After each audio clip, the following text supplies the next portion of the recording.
one of the biggest divides in the conservative movement and Republican Party is a very healthy battle, by the way, between the John Lockean definition of liberty, which is a more libertarian, individual rights-centric view of liberty, versus the Edmund Burkean idea of ordered liberty. Where do you stand on that question and why? Firmly in the latter camp.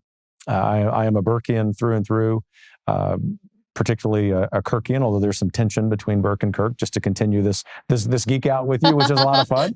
But the point is, to my friends who are Lockeans, who are more in the libertarian camp, I always remind them, as a historian of the founding of the United States, it's actually both and. The reason that 20th century conservatives like Russell Kirk could write eloquently about ordered liberty is because there is that tradition from the Lockeans that freedom's really important. It's an essential part of this.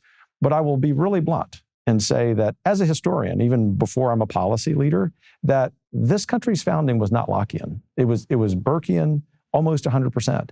That our founders, regardless of where they were from, regardless of the differences they had politically, understood that the greatest objective of the United States government was ordered liberty. That's something that conservatives have really forgotten at the very same time that we've seen government grow more expensive. And it makes us sound like we're always going back to say, stop spending more money.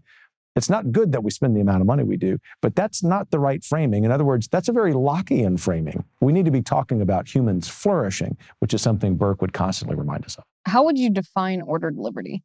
Ordered liberty is putting two competing goods in some sort of resolution publicly together. As I've told many classes of students over the years, Liz, order is very good, right? But we don't want 100% order because it means that we're not exercising our free will. And liberty might sound like it's a lot of fun to us, especially when we're teenagers or when we're in our 20s, but it's not, as our libertarian friends would say, the right to do whatever the heck we want to do. In fact, freedom is the right to do what we ought. It connotes a moral obligation to something larger than us, in this case, the American public square. So putting ordered liberty together means that we're recognizing that we are at our freest when civil society is ordered around eternal truths.